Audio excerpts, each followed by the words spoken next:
What is up, you guys? My name is Anton. I do college football videos with Miami Hurricanes in Focus. Today we're going to be talking about recruiting. And Miami is losing recruiting prospects. Or are they? Now, before I explain what I mean by that, I want to mention that this video, if those are looking at the status and just scroll to the end of the video and say, oh, that's where we're at, who's we won, who we lost, it's not what this video is about. This video is going to be dissecting Manny Diaz and what his plan of execution is to get this recruiting class and Miami where it needs to be. Now, we're going to start with a video clip of him talking about it. This was just taken today. Now, this is not my video. It'll be linked down in the description below where I got it from. That was not at the media site, but definitely go check him out who did record this and listen carefully to what Manny Diaz is talking about for recruiting status. And then to your point, just on recruiting, as I've mentioned over and over again, we're super pleased in our recruiting class right now.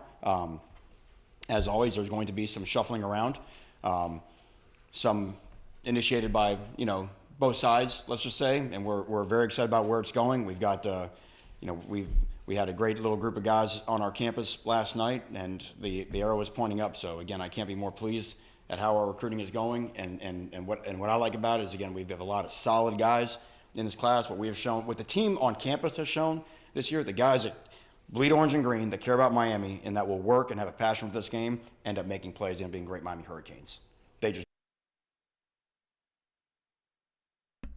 All right, so there it is. Manny Diaz is talking about, and he's very happy and excited about where recruiting is. Now, for those who are not up to date, Miami just lost a recruit, a 4-star wide receiver. In fact, let's just go over and scroll over to him. Marcus Fleming has decommitted from Miami. This is just recent news that broke out. So that puts us in a very tough position, and I need to update this to 2020. But now we don't have that many wide receivers. So you're thinking, you're like, we're losing recruits. How is Manny Diaz happy? Now, first of all, I want to talk about, if you're a head coach, at this point in the recruiting cycle, do you really think you're going to be lying and telling guys who want playing time, who are really talented and skilled, tell them, I'm super happy with my recruiting class, and you're really not? So you're getting a pretty close and honest answer. There's not as much coach speak. There's some definitely going on, but not too much. And he's happy with it. Even though with us losing this guy, we've lost Isaiah Walker. We've had a couple other decommitments in Tariq Austin-Cave and stuff like that. So you're sitting here like, we just lost 2 guys. How are you so happy about it? Well,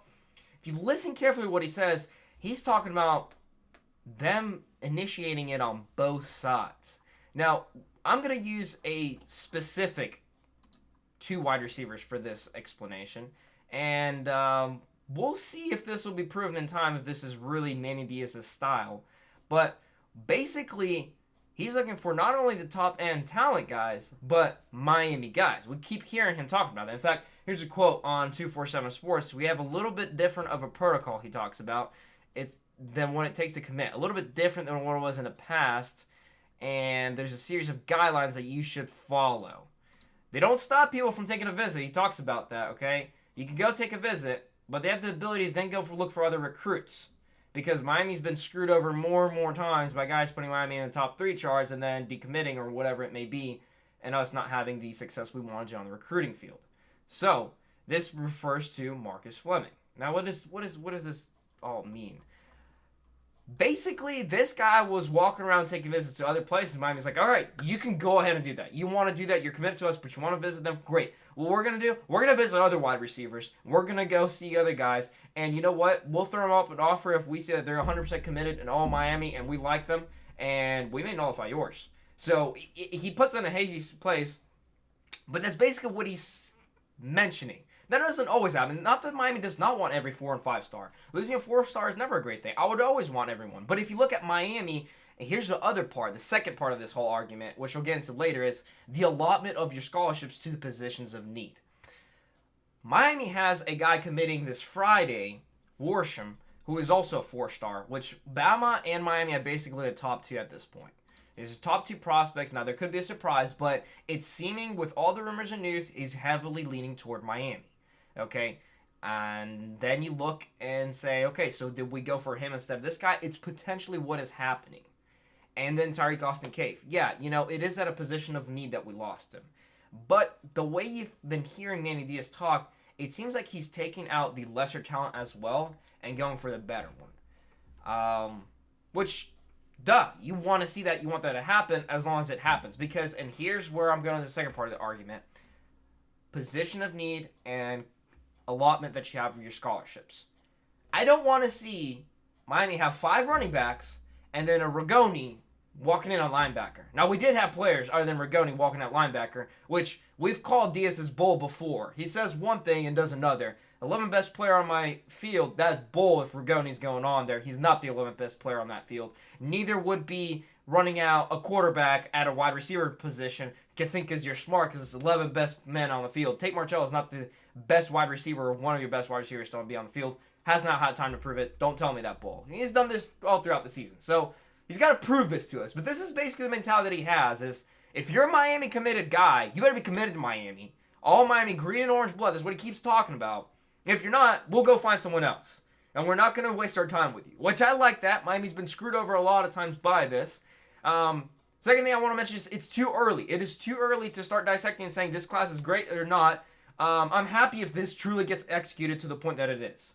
If you look at our running back position, like I said, do I want every 4 and 5 star? Sure. A really great example of this, of what's going on, Jalen Knighton, a great player, basically wants to be a Miami kid, 4-star running back. Well, Miami's not really sure if they want him because we have a lot of running backs. But take this position. DJ Dallas leaves you. We have no idea what's going to happen to Lingard in the offseason. Now you just have Cam. What if Cam's not healthy? And then there's the transfer portal. Do y'all remember the Martin kid from Auburn? He's gone. He's transferred out. Honestly, I think players like that, stick it with if you transfer. I don't understand why you're wasting your time in here or not, but it happens. And a head coach and the whole recruiting part is managing all of that. It's very difficult. It's hard to predict all of this, injuries and all of that. But why have 5 running backs on your roster and no linebackers when you need linebackers? So it's a mix of those things going on right now, along with talent allotment, which comes in Florida State. The dumpster fire trash program, which has no players to show for their senior going out, and Miami's going and attacking every single one of those guys. That is proven fact. There's a lot of rumors and stuff to talk about, but it is proven 100% Miami's going for all of that talent. Florida State, they were committed or decommitted now to come to the U because you got the Florida pipeline, you've got the connections, and Miami is in a much better place as a program. Personally, I'm pretty happy where recruiting is as of now, based on what we've had to show for our season. I cannot expect Miami to be in a better place with 4 losses. Those coming to a pathetic, abysmal Georgia Tech team. So, now, I'm still very disappointed. I expected this season to be at 2 losses, and here we are. We still got 2 more games to play. We already have 4. But with what we've shown on the field and for the season, our recruiting is at a pretty decent spot. Now, if we win out and we win our bowl game, you've got a decent argument for even more recruits. And we're still in contention for a Darnell Washington at tight end or Justin Flo that everyone's been hoping. And I honestly thought we'd be completely out of conversation for both of those guys. So Miami's got something to offer where you've got decent facilities and you've got new dorms coming in. You've got a now more proven staff. We'll see as it goes. Will they be able to sell out and get even better recruits or not? Guys are being swapped out, but I like this, that Manny Diaz is basically saying, look, if you are not true Miami, committed to the U, I'm going to go get the next guy. And I'm not going to care about your stars. You either stick with it or buy. We'll see how this ends up. Let me know your guys' thoughts. Do you think this is a great way that Manny Diaz is going to execute? And will he? Is he actually going to stay to his word? Is he actually going to execute this through? Will Miami's recruiting class be better? Let me know your thoughts down below in the comment section. If you enjoyed this video, hit that sub button and like button. It really helps me out. And guys, I'll see you in the next video. Peace out.